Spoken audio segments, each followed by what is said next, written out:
বিসমিল্লাহির রহমানির রহিম।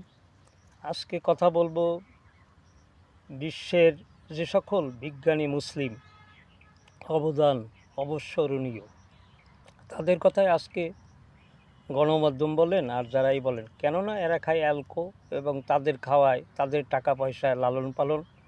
প্রকৃত এইসব বিজ্ঞানীদেরকে আজকে অগোচরে রাখা হয়েছে এবং আজকে পাশ্চাত্য দেশের এক কথা ইহুদিবাদ আর খ্রিস্টবাদ তারা আমাদের সেই বিজ্ঞানীদের সব কিছু চুরি করে তাদের নামকরণ করা হয়েছে। যেমন আজকে যে সকল বিজ্ঞানী আমরা কথা বলি, আমার পিছে দেখছেন আমি বরাবরই ব্যাকগ্রাউন্ডটা সবুজকে নেই এবং আল্লাহর সৃষ্টির প্রকৃতকে তুলে ধরার জন্য। অথচ আল্লাহর প্রকৃত মুখে যারা বলেন, আসলে বাস্তবে তারা লালন করেন না। শুধু মুখে মুখে আমরা সবুজের বর্ণাল সোনালী বাংলাদেশ, সোনার বাংলা বলি, বাস্তবে তার উল্টার পথে চলি। আমরা চলি দত্তবাবুদের আর সাম্রাজ্যবাদের এই নীতিতে আমরা বিশ্বাসী। কীভাবে দুনিয়ার ভোগবিলাস করা যাবে, ছেলেদের বিদেশে পড়ানো যাবে, টাকা পয়সার বস্তা বস্তা কথা বলে তাদের ইনকাম, এটা হচ্ছে তাদের দর্শন। তারা তাদের দর্শন করে কি হবে দুনিয়ায় হচ্ছে যে সুখ, আখিরাতে কি হবে অনেকজনে তা বিশ্বাসই করে না। এই সকল কুলাঙ্গাররা আজকে যে সকল অবদান রেখেছেন তার ভিতরে হচ্ছে বিজ্ঞানী আল বাত্তানি, আবুল ওয়াফা এবং কামাল উদ্দিন ইবনে ইউসুফ, তারপর হাসনুল হাইসাম, উমার খয়েম সহ এবং আল্লাজি যিনি জানেন তিনি হচ্ছে বিশাল একজন, যেমন আবু মুসা জহির ইবনে হাইয়ান, তার পুরা নামটাই হচ্ছে এইভাবে। আজকে সেই সকল তারা যে সকল অবদান রেখেছেন তা আসলে আমাদেরকে ভাবিয়ে তোলে। আজকে তাদের গণিত শাস্ত্রে যেগুলো আমরা কথা বলি, অঙ্ক, জ্যামিতি, আজকে সেই সকল নামও পরিবর্তন করে তাদের নামটা চালিয়ে দিয়েছেন শত শত বছর। সেই সপ্তম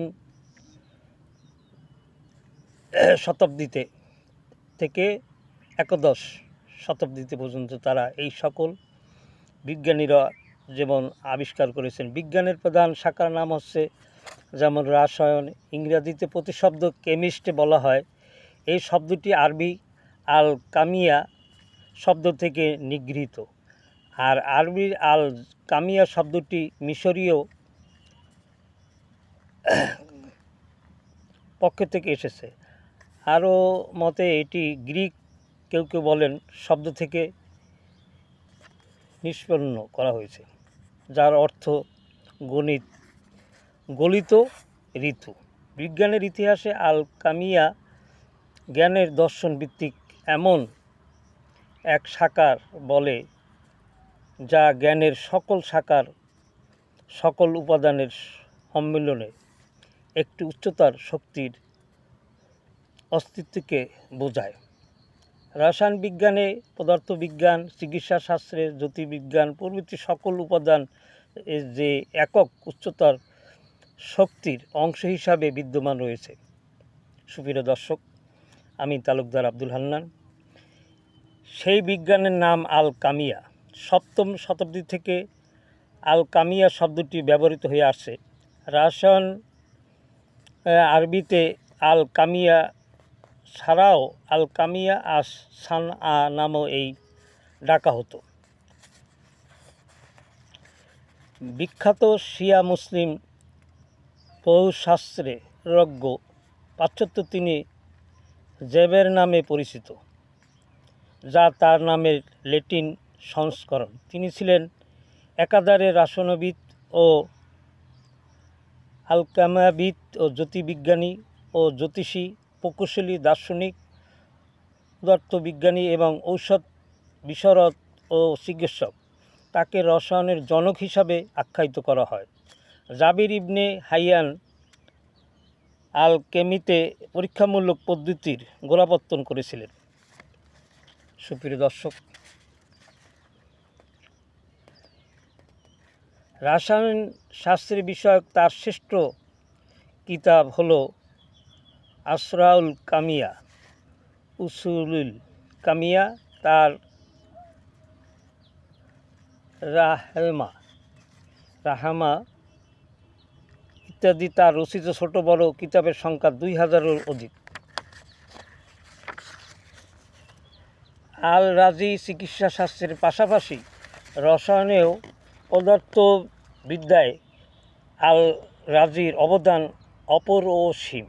তিনি সর্বপ্রথম সালফিউরিক অ্যাসিড আবিষ্কার করেন। রসায়ন বিষয়ের উপরে তিনি 12টি গ্রন্থ রচনা করেন বলে জানা যায়। ইবনে ইয়াজিদ রসায়নের ইতিহাসে তিনি ঐতিহাসিক চরিত্র। গ্রিক ভাষায় রচিত বিজ্ঞানের অনেক এই সর্বপ্রথম আরবিতে অনুবাদ করেন তিনি। আব্বাস ইবনে ফিরনাস মুসলিম রসায়নবিদদের মধ্যে আরেকটি উল্লেখযোগ্য নাম হলো আব্বাস ইবনে ফিরনাস। তিনি ছিলেন একাধারে আবিষ্কারক, প্রকৌশলী এবং উড্ডয়ন বিশারদ। রসায়ন শাস্ত্রে তার অসামান্য অবদান রয়েছে। আর হুমায়ুনির সাদিক হারবি আর হুমায়ুনি ও জাফর আল সাদেক দুজনেই ছিলেন আধুনিক রসায়নের জনক, জাবের ইবনে হাইয়ানের শিক্ষক। সুপ্রিয় দর্শক, তার মিশরের রসায়ন সম্পর্কে প্রচুর জ্ঞান রাখতেন। ইবনে হাইয়ান তাদের রাসায়নিক তত্ত্বগুলি নিয়ে তার রচিত গ্রন্থে বিস্তারিত আলোচনা করেছেন।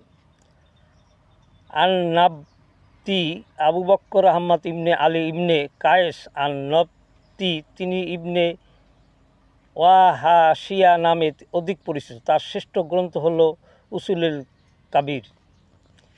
তাছাড়া আল তাতিমি আল মাজরিতি, মুয়াফাকাক হারবি আল কাসি ইবনে জাহিস ইবনে রাসাম আল সাদিক আল কুন্দি ইবনে মিসকোয়াও আল বিরানি ইবনে সিনা আল খাজনি দিনতুসি ইবনে খালদুন আল খরজিমি এইচ জিউয়াল আব্বাস সাফিয়ে ইত্যাদি অসংখ্য মুসলিমের হাত ধরে সমৃদ্ধ হয়েছে আমাদের আজকের আধুনিক রসায়ন বিজ্ঞান।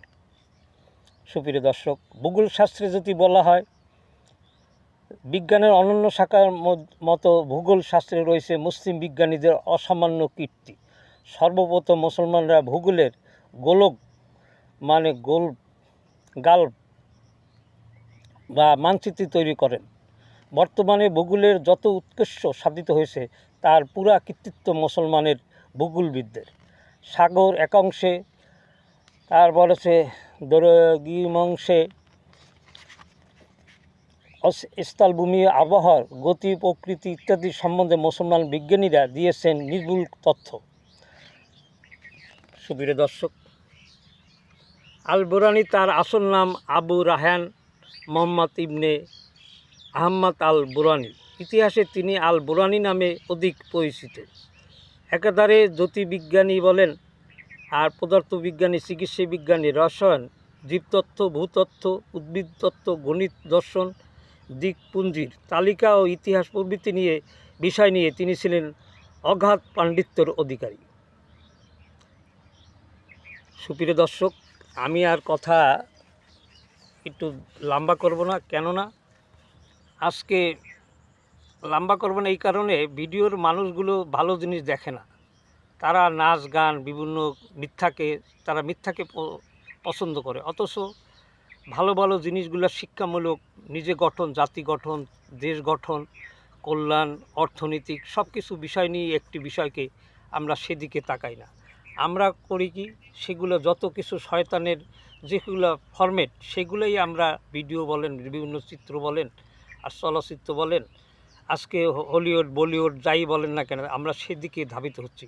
আসলে আমরা দাবি করতেছি মুসলমান, অথচ মুসলমানের যেগুলো কৃষ্টি, কালচার, সাংস্কৃতিক এবং ফিল্ম, আজকে তুর্কির ফিল্মগুলো দেখার জন্য মানুষ কোটি কোটি মানুষ ভিউজ আমি দেখি, যেরকম আব্দুল গাজী, ওসমান গাজী, তারপরে তাসকিলিদ, সেলজুক, এই সকল ছবিগুলো হচ্ছে মানুষের, রাষ্ট্রের, জাতি গঠনের একটি, আমি মনে করি এটা আইকন।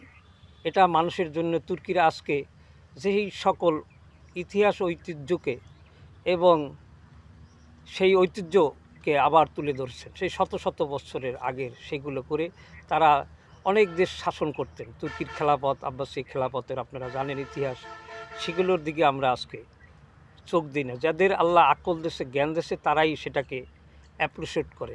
আজকে দেখেন ফুটবলের কথা যদি বলি, বিশ্ব ফুটবল খেলা হচ্ছে, অথচ 13টা দেশ মুসলিম অংশগ্রহণ করছে। তাদেরকে সমর্থন না করে, ইরানকে সমর্থন না করে তুর্কি আছে, আলজেরিয়া আছে, মিশর আছে, অনেক দেশ এটার সাথে পার্টিসিপেট করছে। অথচ 48টি দেশ এই খেলায় অংশগ্রহণ করেছে। অথচ আমরা মুসলমান কি আর্জেন্টিনা, ব্রাজিল এইগুলো নিয়ে জার্সি ব্যবহার করি। অথচ আমাদের কৃষ্টি কালচার, আমাদের মন মানসিকতা কোন দিকে আসি আমরা, অথচ সেটাকে আমরা ধারণ করি না। ইরানের জার্সিগুলো পরানো দরকার, বিভিন্ন জায়গায় বাড়িতে টাঙানো দরকার ফ্ল্যাগ। আসলে এটাও একটা বার্তা দেয়, রাজনৈতিকভাবে বলেন আর সাংস্কৃতিক অঙ্গনে বলেন, সব দিক মিলে এটাকে মানুষ যাদের আকেল আছে তারাই এটাকে, ইরানকে তুর্কিকে সমর্থন করবে। তাছাড়া আদারওয়াইজ অন্যজনকে যদি সমর্থন করেন, আপনাদের হাইসুল নসর হবে। ইহুদি নাসারাদের যদি আপনি সমর্থন করেন, আপনার হাইসুল নসর তাদের সঙ্গেই হবে। কোরআনে এটা বর্ণিত আছে। আমি আর কথা বাড়াবো না, ভালো থাকেন, আল্লাহ হাফেজ। আমার পারলে ভিডিওটা সাবস্ক্রাইব করবেন এবং ফলো আপ দেবেন, আশা করি ইনশাল্লাহ। ভালো থাকেন, আল্লাহ হাফেজ।